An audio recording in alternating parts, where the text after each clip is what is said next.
In a world where survival depended on strength and cunning, the clashes between the powerful Roman Empire and the fierce barbarian tribes shaped the fate of entire civilizations. Imagine the culture shock, the clash of determined armies, and the palpable tension that pervaded each of these epic battles. On one side, the disciplined Roman legionaries, trained in the art of war and guided by refined tactics. On the other, barbarian warriors, fierce and unpredictable, led by commanders who knew their terrain and their men's ferocity intimately. These weren't mere skirmishes.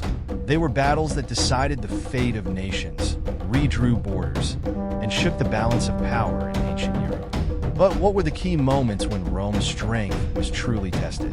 And how did the strategies and tactics of both sides influence the outcome of these fights? In this video, we'll explore the 5 most decisive clashes between barbarians and Romans, analyzing every strategic detail, every daring maneuver, and above all, discovering who really emerged victorious from these battles that echo through history. If you think you already know the real story behind these fights, get ready to be surprised. The rise of the barbarians, enemies of the empire. In an era when the Roman Empire seemed invincible, surrounded by impenetrable walls and protected by disciplined legions, a threat emerged that would challenge this supremacy: the barbarians. These tribes, often viewed by the Romans as savage and uncultured, were actually fierce communities adapted to the harsh realities of the Germanic forests, the steppes, and the mountains. They had a deep knowledge of their territories and an indomitable will to protect their lands and traditions, making them formidable opponents. The Romans, throughout their campaigns, underestimated the power of these tribes, considering them mere obstacles in their path to expand the empire. However, continuous contact with these groups led Rome to realize that the barbarians were not a force to be easily subdued. Each barbarian tribe had its own charismatic leader, its own war tactics, and an unmatched ability to adapt to circumstances, which over time made these confrontations even more challenging for the Romans. While the Romans relied on their organized formations, the strength of their legions, and their advanced military technology, the barbarians depended on their mobility, knowledge of the terrain, and surprise attacks. War was not just a matter of strength, but of strategy, where the slightest mistake could mean ruin. This disparity in tactics and approaches created a constant tension, where each side had to overcome its own limitations to prevail. The barbarians were not just warriors. They were a cultural force, challenging Roman dominance in every aspect of life. They questioned Rome's authority, resisted assimilation, and fiercely defended their identities. For many barbarian leaders, each battle against Rome was not just a struggle for land or wealth, but a fight for their people's survival, the preservation of their culture, and their freedom. As time went on, these confrontations intensified, leading to clashes of epic proportions. Rome, which had long been the undisputed power, began to see its borders contested like never before. The empire, which had expanded over centuries, now faced enemies who were not easily intimidated, and whose attacks became increasingly frequent and destructive. These clashes transformed the political landscape of ancient Europe. Each confrontation between barbarians and Romans was not just a military battle, but an event that shaped the future of nations, redefined alliances, and altered the course of history. The barbarian tribes, once dispersed and disunited, found a common purpose in their struggle against Rome, uniting to confront the greatest empire of the time. The Battle of the Teutoburg Forest, the ambush that changed everything. In AD 9, one of the most devastating defeats in Roman history occurred in the dense forests of the Teutoburg Forest, where 3 Roman legions were annihilated by an alliance of Germanic tribes led by Arminius, a former ally of Rome. This battle was not just a military blow. It deeply shook Rome's confidence in its invincibility, showing the world that the empire was not invulnerable. Arminius, a Germanic chieftain who had served as an auxiliary officer in the Roman legions, was well acquainted with Roman tactics and mindset. Using this knowledge to his advantage, he orchestrated a perfect ambush, luring the Roman forces led by Publius Quinctilius Varus into the heart of the forests, where the legions, unprepared for the treacherous conditions, were surrounded and massacred. The geography of the area, with its swamps and dense vegetation, favored the Germanic forces, who used their familiarity with the terrain to dismantle the rigid formation of the legions. The ambush at Teutoburg was a brutal demonstration of the effectiveness of barbarian tactics. The Romans, caught by surprise, were unable to reorganize, and what followed was an unrelenting massacre. Roman discipline and training, which had so often been the key to their victories, proved insufficient against the controlled chaos imposed by the Germanic warriors. Varus himself, realizing the inevitable defeat, committed suicide, a clear sign of the devastating psychological impact of this loss. The consequences of this battle were profound. Rome, shocked and humiliated, was forced to rethink its strategy in the frontier regions. The Rhine River became the new frontier of the empire, and Roman ambitions to expand eastward into Germanic territory were abandoned. The Battle of Teutoburg not only halted Roman expansion, but also inspired other tribes to resist Roman domination, seeing in Arminius's victory proof that Rome could be defeated. Beyond the immediate impact, the defeat at Teutoburg had lasting ramifications. It altered the course of history, defining the limits of the Roman Empire and shaping the identity of the Germanic peoples as relentless adversaries of Rome. For the Romans, Teutoburg was a blow to morale and a constant reminder that their empire, though vast and powerful, was vulnerable. For the barbarians, it was a moment of triumph to be celebrated for generations. Teutoburg was undoubtedly one of the most decisive battles between Romans and barbarians, a turning point that demonstrated that even the greatest powers could be defeated by enemies considered inferior.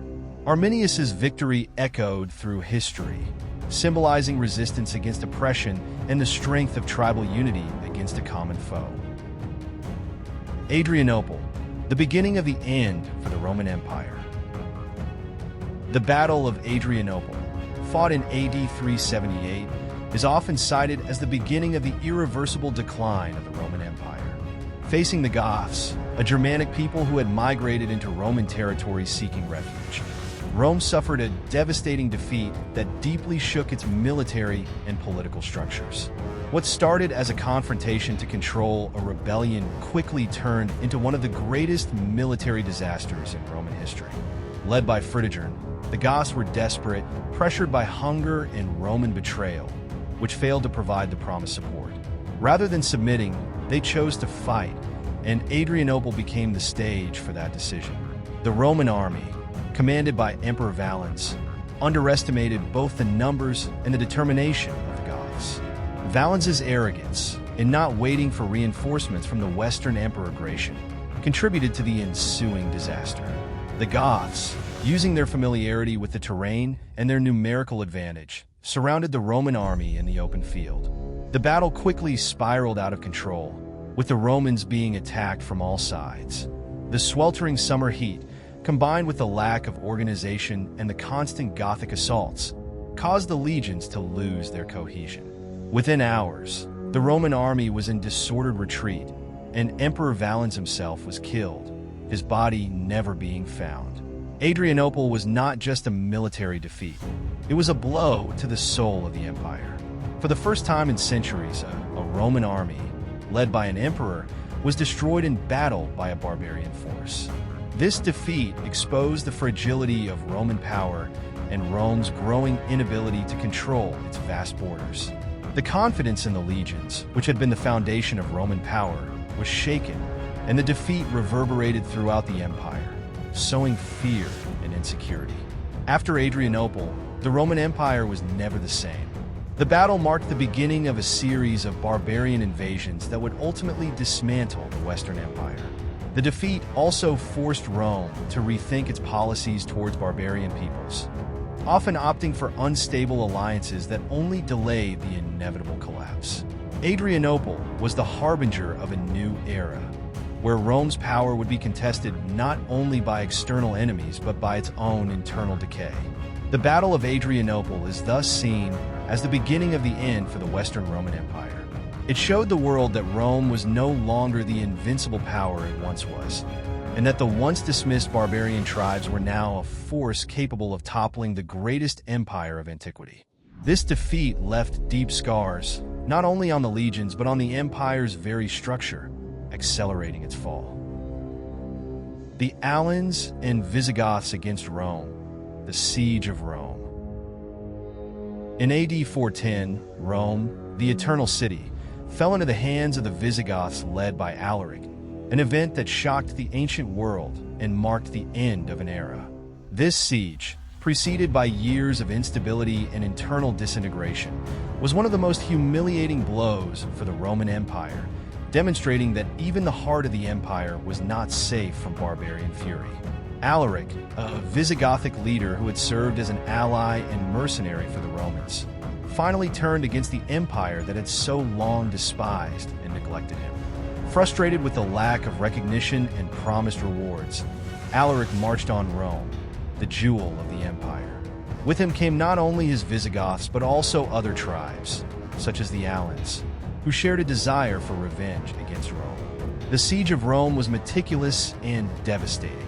Alaric cut off the supply routes, leaving the population at the mercy of hunger and despair.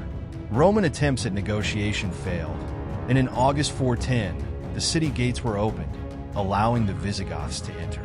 The ensuing sack was one of the greatest humiliations in Roman history. Although Alaric had ordered that the churches be spared, the rest of the city was ravaged, with treasures plundered and thousands of Romans killed or enslaved. The fall of Rome to the Visigoths was not just a military defeat. It was a symbol of the collapse of Roman power.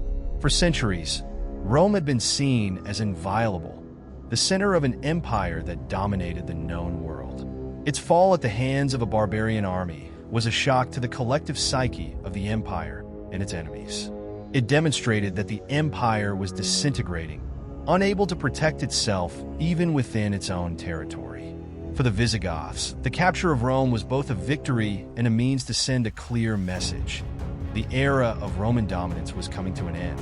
Alaric, although he had achieved his revenge, died shortly after the sack, but the impact of his actions reverberated throughout Europe. The fall of Rome accelerated the fragmentation of the Roman Empire, with other barbarian tribes being encouraged to follow the example of the Visigoths. The Siege of Rome in AD 410 is often remembered as one of the most emblematic moments of the fall of the Roman Empire. It marked the end of Roman supremacy in Western Europe and the beginning of a new era, where power was in the hands of barbarian leaders who would shape the future of Europe in their own image. The devastation of Rome was a point of no return, the end of an era that had lasted for over 1,000 years. The Battle of the Catalonian Plains, Rome's last stand. In AD 451, the Battle of the Catalonian Plains, also known as the Battle of Chalons, represented one of the last great defenses of the Western Roman Empire against barbarian forces. On this occasion, a coalition of Romans and barbarian tribes, including Visigoths and Franks, faced the mighty Attila the Hun, whose name had already become synonymous with terror and destruction. The battle, which took place in the region of Gaul, was one of the largest and bloodiest of antiquity, with a result that would shape the future of Europe. Attila, the Scourge of God, had led his hordes of Huns on a devastating campaign across Europe, destroying cities and subjugating peoples. When he turned his attention to Gaul, it seemed nothing could halt his advance. However, Roman commander Flavius Aetius managed to rally an unlikely alliance between the Romans and several barbarian tribes who, although traditional enemies of Rome, saw Attila as a common threat. This union of forces reflected the gravity of the situation and the desperation that dominated Europe at the time. On the Catalonian plains, the clash was brutal and indecisive.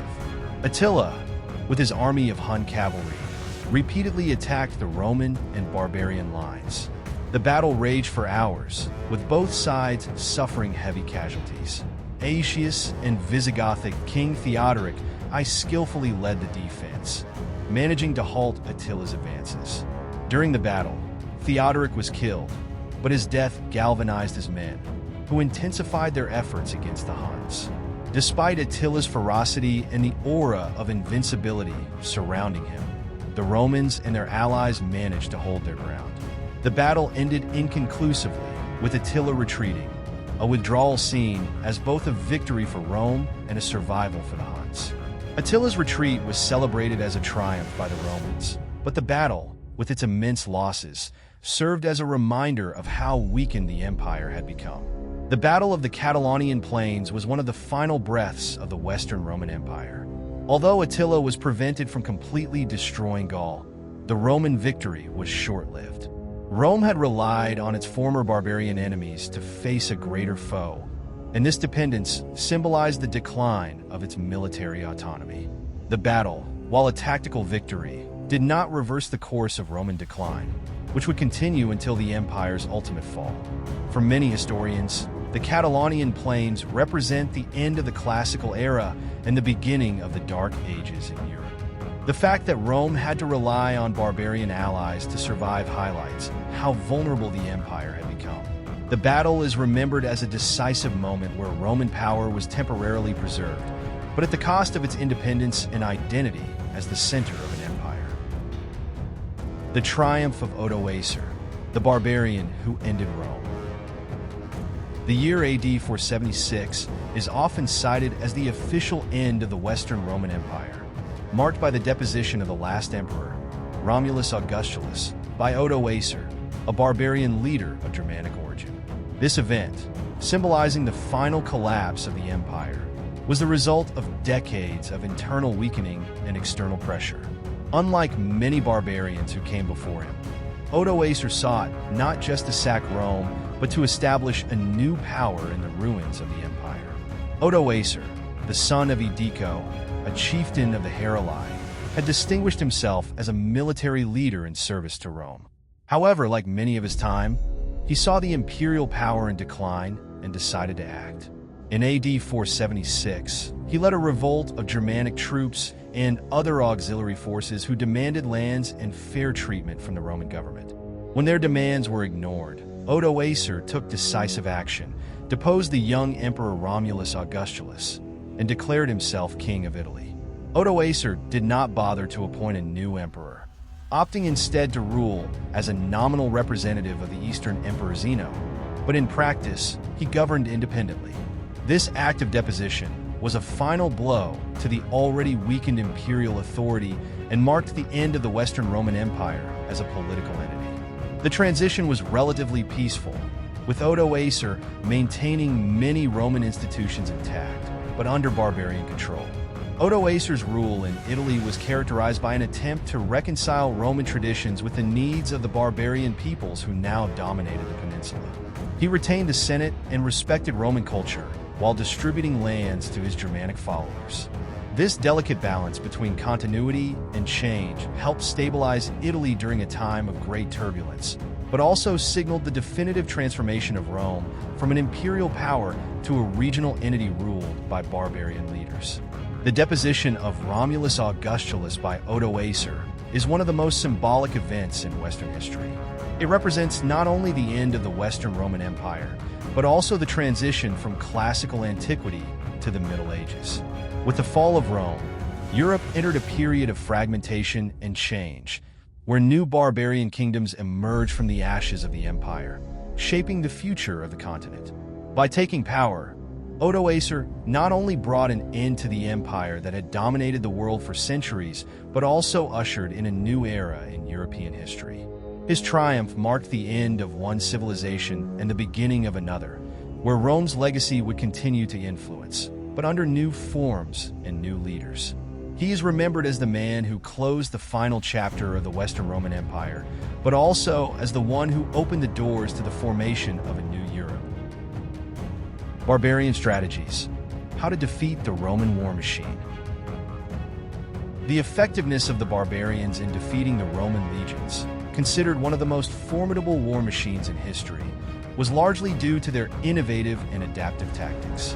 While the Romans relied on their discipline, formations, and military technology, the barbarians, facing a theoretically superior force, exploited flexibility, terrain knowledge, and surprise as their main weapons. Understanding these strategies reveals how so-called inferior peoples managed at crucial moments to overcome Roman power. One key element of barbarian strategy was the intelligent use of terrain. Unlike the Romans, who preferred open field battles where they could deploy their legion formations most effectively, the barbarians often forced the Romans to fight in unfavorable environments, such as dense forests, steep mountains, and treacherous swamps. The Battle of the Teutoburg Forest is the clearest example of this tactic, where Arminius used the Germanic forest as a deadly trap for Varus's legions. Another crucial aspect was the mobility of barbarian armies. Without the need to maintain rigid formations and relying on cavalry and light infantry, the barbarians could move quickly and strike at the Romans' weak points, retreating before the enemy had time to respond. This guerrilla tactic was particularly effective against an army that, although powerful, was slow to adapt to unexpected situations. Battles like Adrianople demonstrate how this mobility and quick response capability allowed the Goths to encircle and dismantle the Roman army. Unpredictability was also a powerful weapon. While the Romans followed strict discipline with predetermined maneuvers and conventional strategies, the barbarians often employed surprising tactics that caught the Romans off guard. Ambushes, night attacks, and the use of horses for swift and devastating maneuvers destabilized Roman order. The ability of barbarian leaders to adapt their tactics on the battlefield without relying on higher orders was a significant advantage in direct confrontations. Additionally, the cohesion among barbarian warriors, often based on tribal and familial bonds, gave them fierce determination. These warriors fought not just for power or wealth, but for the survival of their communities and traditions. This motivation, combined with contempt for Roman authority, created a highly motivated army willing to fight to the death, something not always seen in Roman troops, especially in the later centuries of the empire. Finally, the barbarians also learned from their enemies. Over time, many barbarian leaders, such as Odoacer and Alaric, who had served in Roman forces, incorporated elements of Roman military strategy into their own armies. This fusion of barbarian tactics with Roman discipline and organization created a new generation of leaders and armies capable of confronting and ultimately defeating the Roman Empire.